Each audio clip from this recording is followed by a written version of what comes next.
Alright. Hey guys, it's me, Codex. It's been 2 weeks, so I'm happy to say welcome to episode 3 of Coffee Time with Codex. And I just wanted to say real quickly, thank you guys, to anyone who's actually still listening or supporting me in this podcast or in any of the content creation I do. I know lately I haven't actually uploaded anything to my channel for quite some time. I've actually been busy working in my real life job, but it's been really good. I'm actually glad that I am busy, and to me personally this is great because then I can just use all these savings that I'm gathering to honestly just propel the channel forward, get some better equipment. I told you guys before that one of my really big plans is to get an actual a legitimate PC, so that I can have all the peripherals, or I actually kind of do have most of the peripherals that I wanted. Have the most up-to-date system so that I can do all the editing that I want, not worry too much, just be a lot more optimal for actual let's play recordings, possibly even streaming. I know I keep on talking about streaming, but streaming is a very it's a very out there thing to me. I always tell myself that I will in the future, so it's who knows, but I just want to put that out there. And yes, I do really mean it when I say things to you guys, because I'm still actually glad that I'm being consistent with this.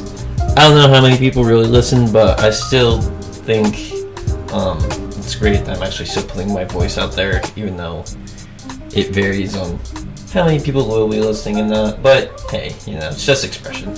So I just really wanted to point that out, you guys. And yeah, so we'll see when I'll come back. I got a lot of work to still do this month, and actually next month too. So we'll see. I'll return, I guess you could say, eventually. I know that doesn't say a lot, but I just keep it out there. But as always, you guys, seriously, thank you so much for any of the support on any of the social media that you follow me on, be it Instagram, Twitter. Even if you're catching up on some old content that I've uploaded on YouTube, it still means a lot to me, because it means that someone's actually viewing the work that I've done. So yeah, that's all I want to say. So for this week's podcast, we're gonna make this a little short and sweet. There's only 2 topics that we're talking about today. We're only talking about eSports, and then we're talking about things that are kind of related to eSports still within the same realm, as I always say, because a bunch of new stuff came out for League, and that's honestly worth mentioning. So let's talk about eSports. It's really funny. Last podcast, I talked about my playoff predictions for top 6, and those 6 teams actually did make it through. We have Team Liquid, TSM, Cloud9, Clutch Gaming, 100 Thieves, and Echo Fox. Those are the top 6. And if my memory serves me right, I think I actually did say those, so what a coincidence. And today we had our first few games of playoffs, and I was expecting it to be more of a well-contested matchup, but then again, so to clarify, Team Liquid versus Cloud9 happened today, and Cloud9, in their last 2 weeks of the split, they're actually falling off pretty bad. They weren't probably one of their weakest points within LCS so far has been their drafting.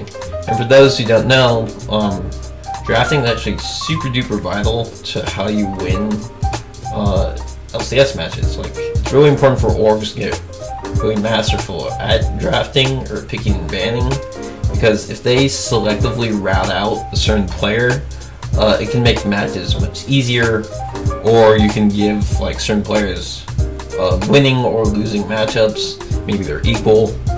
And yeah, so C9, it's funny because they had a lot of really awkward or very similar picks. Like, for example, if they go from game 1 to game 2 in the match for playoffs, like, you'd notice like there would be little to no change in their draft. So that just shows champion pool size, not really much adaptability, and Team Liquid was very easily able to just, capitalize on the fact that they didn't, switch up very much of their strategy. So today, Team Liquid just swept them so easily. It was a clean 3-0 for them, and I honestly didn't even watch too much of it because it was like, wow, I mean, they already had them on the handle, and Team Liquid was just driving the competition their way. Like, it was really, really easy.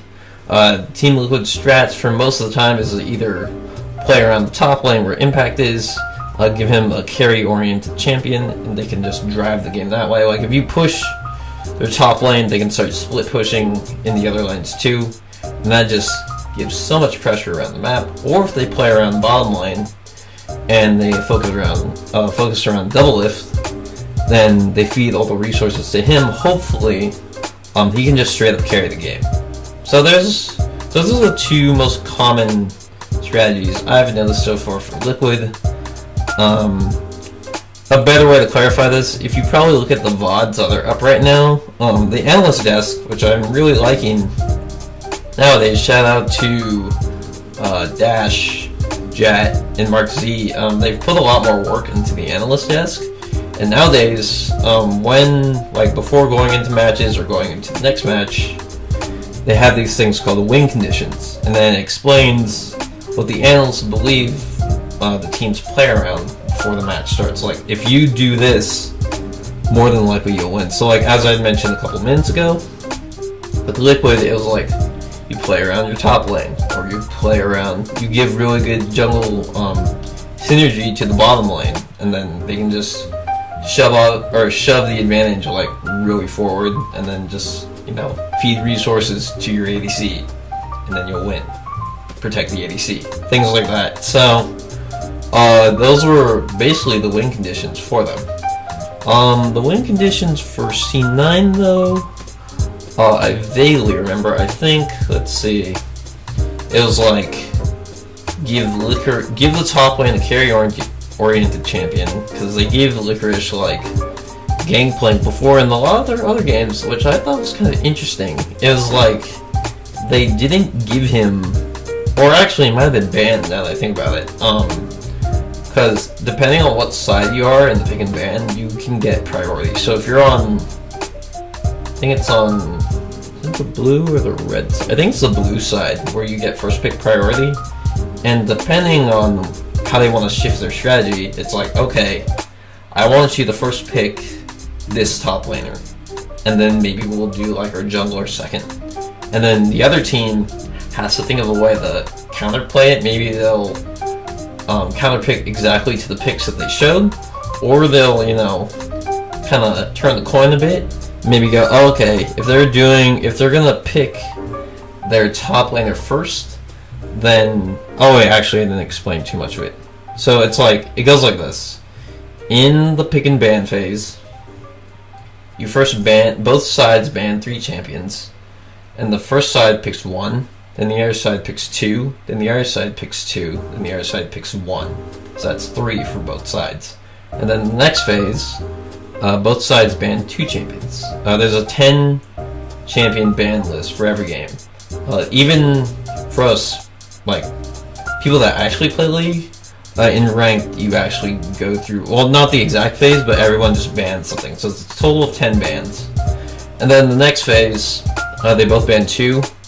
And then depending on who went first, the other side can get 2 champions second, and then the others, or it goes 1, and then 2, and then 1 again. So it's like, a back and forth thing. What a lot of coaches have said is that pick and ban, it's kind of like playing poker. You're like, okay, if I trade off this role, how much more of a payoff is the other role going to give me? Like, how vital is it? So, in today's pick and ban for TL and C9, like, C9 basically drafted the exact same team, I think, twice. So, to me, I think that was a really bad, that just showed that they couldn't adapt. Like, that was pretty bad, honestly. So, they took those 3 big L's, and that's what convinced me that TL is definitely back on the map. So, yeah, I thought that was good. And I thought that was great to bring up too, because man, it's really exciting to see playoffs happen, and I never knew it would happen so quickly.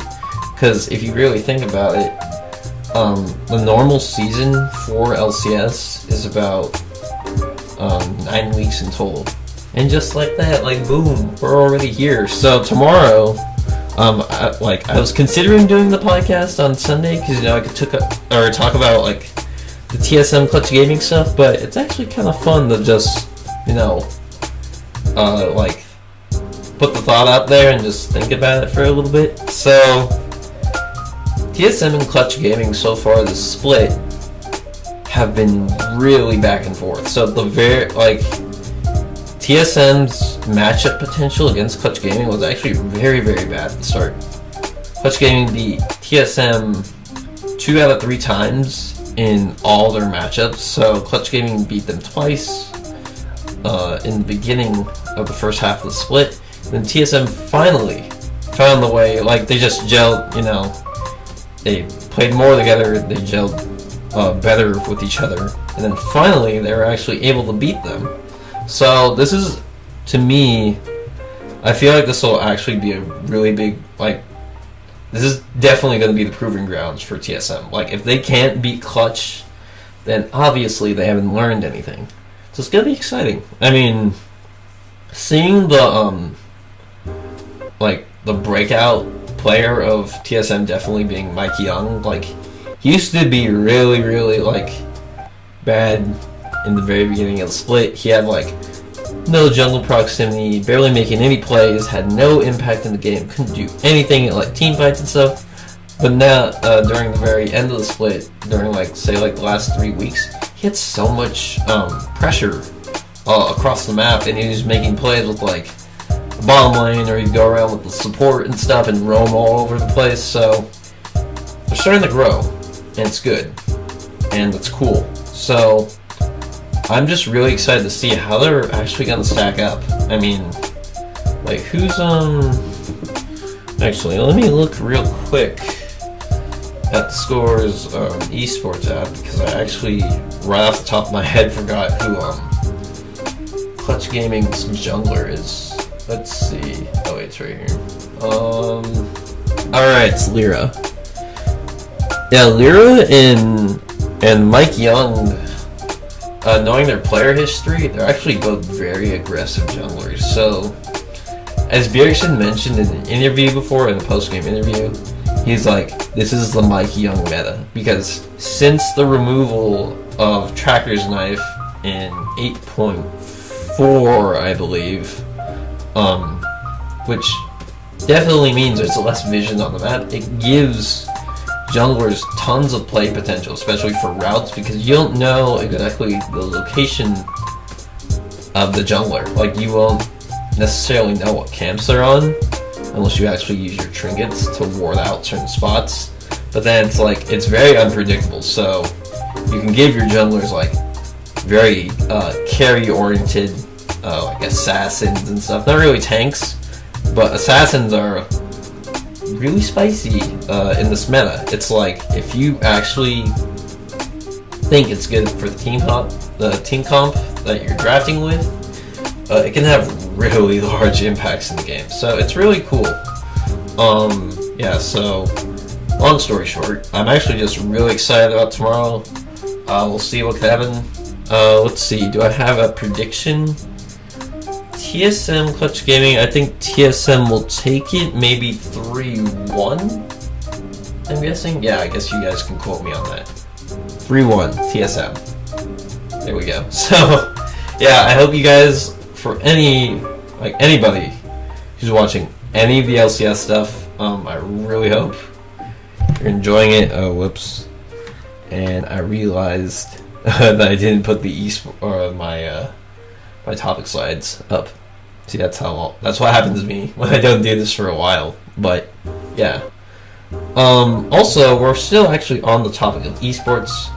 It's a bit of a tangent, but there's some really big things that recently happened on Twitch that had a huge impact on the community. So what you're probably all wondering is, like, what is it? Well, the best Fortnite player in the world, that's what everybody's calling him. His name is Ninja, and his real name is Tyler. I forgot his last name. He actually got to play with Drake, and yes, I mean that Drake, the hip-hop rapper himself. He played with him, and even some other, like, very popular hip-hop figures like Travis Scott and stuff, and it was really crazy because, like, I don't know how this actually happened, but I was just on Twitter, and then it was like, dude, Ninja's playing with Drake. He's playing Fortnite with Drake on Twitch, and it pulled in like over 500,000 viewers like that. Like, I think the most concurrent viewer capacity was like 650,000. That's more than like LCS. That's more than the Overwatch League. I think that's even more than Worlds. Like, that's really crazy. People, like, that broke Dr. Disrespect's return record. That broke Tyler 1's return record. Like, that's really crazy. Now, you're probably thinking, like, why am I actually bringing this up? Well, okay, to be quite honest, I didn't really know too much about Ninja. I spoke to a couple of my friends about it. I was like, and I don't even play Fortnite myself, so of course I wouldn't really, like, you know too much. And then I was like, that guy, or that professional Halo player that everyone's talking about is actually playing. So then it was like really late into the night. I'd like work the next day, and then I was like, I wonder what this is about. And I watched some of his stream, and Ninja is like a really charismatic, outgoing, really goofy dude, and that's what's really cool about him. Like, I was expecting someone to be like, maybe more like Dr. Disrespect or something like that. Maybe be a little more like rash in his like expressions. But he is like, he's so outgoing and stuff, and very bright. I think that's like a great word to use to express him. And it was cool. Like, a lot of people mentioned on Twitter when this was happening, it was like, wow, man, watching the Ninja and Drake stream is like the most wholesome thing I've seen in a long time. Like, even though Drake sucks at like Fortnite, and he's not like professional or anything, and Ninja's like carrying him in every game, like they're lifting each other up, they aren't like calling each other bad or anything, or saying like, oh, like you suck or something. Like, it was really great. Like, I watched the stream for maybe about like a good hour or so. Yeah, I was thoroughly entertained. It was like, they had some great moments too, where like, Drake would like die really early, and then like Ninja just casually goes in 1v9 at the very near the end game of Fortnite, where like the storm is definitely closing in, making it like really small, and everyone's just battling. He just goes and kills, like, slams everyone in like, I don't know, maybe like 3 minutes tops. And I'm just like, dude, this guy's gameplay is like immaculate. So yeah, it's really a treat to watch him. So to carry on more of the storyline, after this happened, Ninja actually got interviewed by CNNBC, which is a news outlet. And on there, this is a really big test for a lot of, like, big entertainers out there, like people that use YouTube, people that use Twitch, maybe people on Instagram perhaps.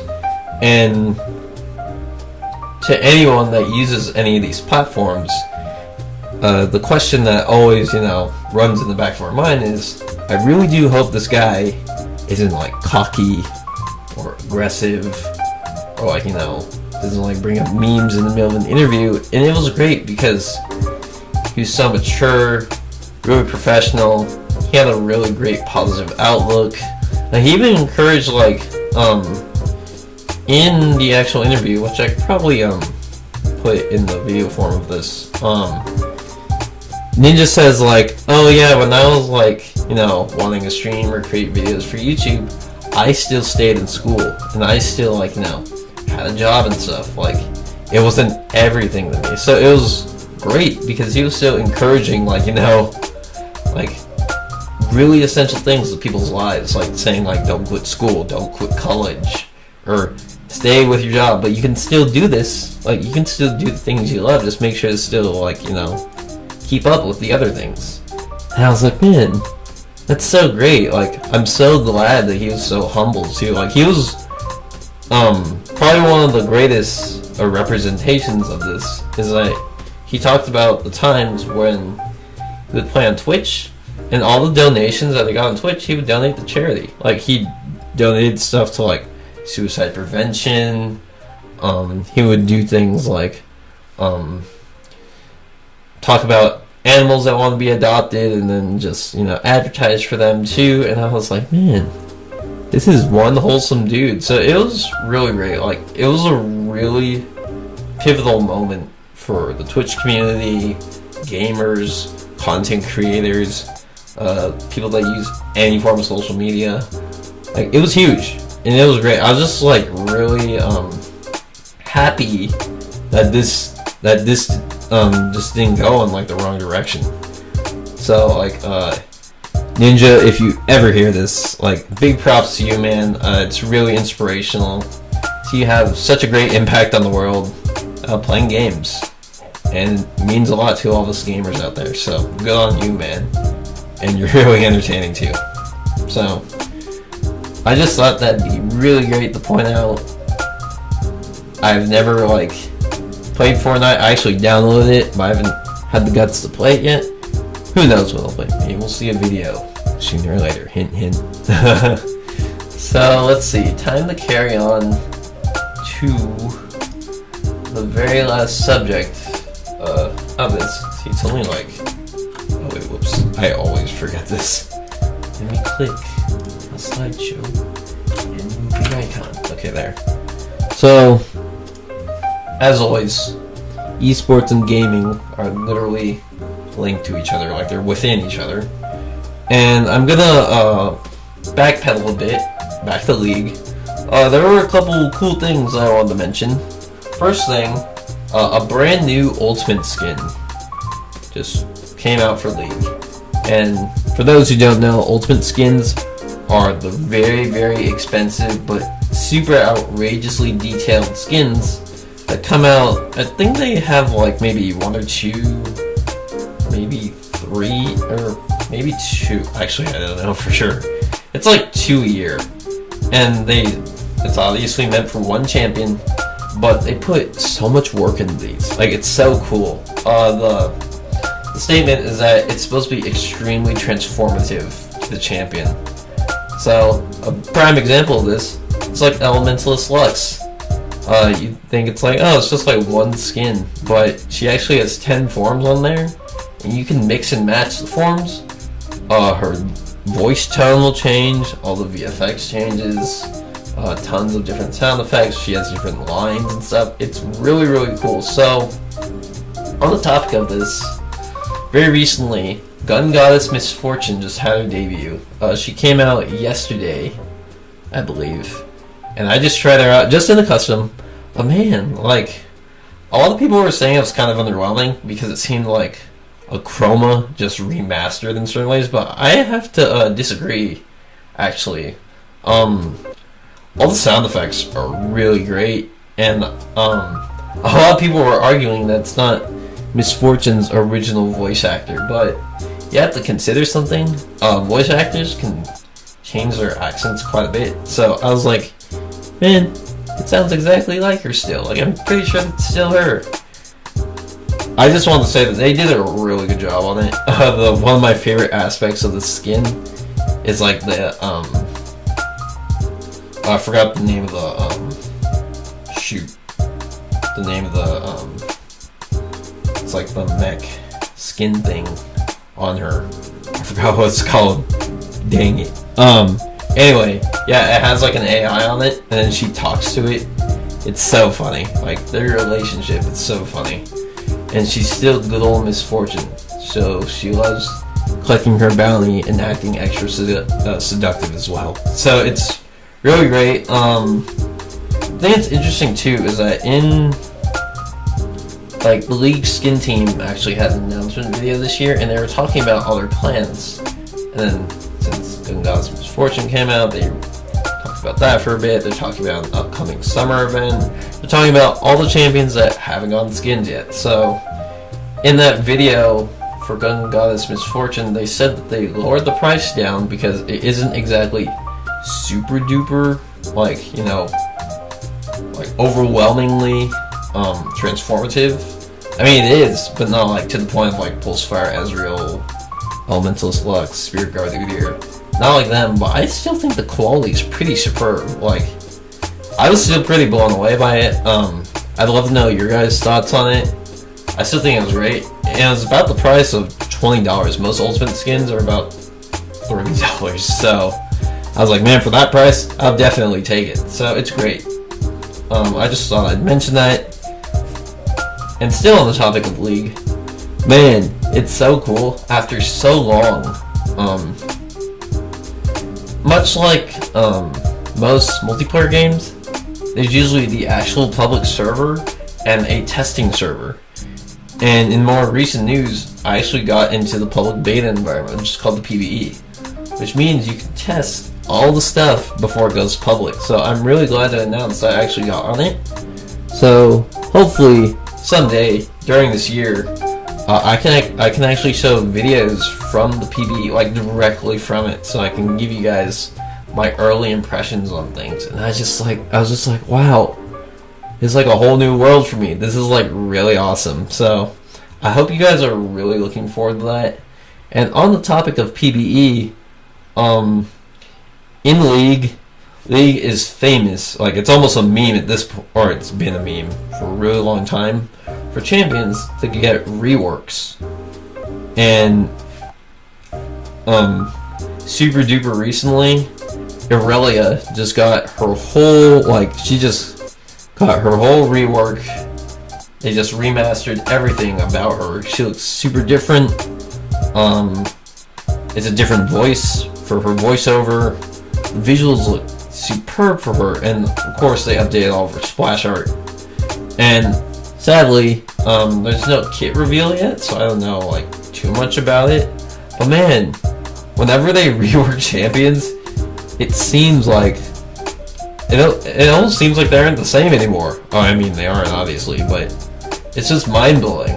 Like, man, that's Irelia. She doesn't even seem the same, and I really love the color palette that she was given. It's still like that red and gray because it looks like she has armor on, because of course she's like a war general. And the blades dancing around her are so cool. They seriously did some really great sound design, because it's like total ASMR when the blades are I would almost say singing as they're twirling around her and stuff. It's really mesmerizing. It's really cool. And I really can't wait to test her on the PBE. Her Q seems the same. Her W doesn't seem the same. She has some move where she can reflect projectiles as shown in the reveal. It shows Katarina spinning, and then she's charging up something. And it's crazy too, because it's deflecting everything. Then she just hits him. And it's ha, you did absolutely nothing to me. And everyone's just dude, she's broken. Again, good job, Riot. And her art was you create some really it's like an arrowhead, and then all the blades were there. I still don't know too much about it. I'm really curious about it. I mean, I don't honestly know how impactful it is.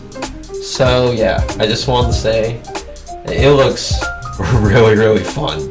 I mean, she's on the PBE right now, and I haven't had the chance to test her out yet. But I just wanted to say that I now have the ability to test stuff, so I'm really looking forward to show you guys my early perspective. I don't know how much theory crafting I can really do with team compositions and stuff. Man, I'm just super stoked. It's gonna be so fun this year, you guys, and I really hope you're looking forward to it also. So that'll be it, actually. for all the subjects. It was only 2. I really wanted to keep this short. And as always, I just want to say once again, like, really huge shout out and thank you to anyone who's still supporting me in my YouTube or in this podcast, still supporting me, following me, like any sort of exchange, you guys, like, it means so much to me. So as I'll say every single time, stay on, I'll see you guys, and I'll see you in 2 weeks again. Enjoy the LCS. We'll see how the TSM does tomorrow. Peace out, you guys. It's been fun.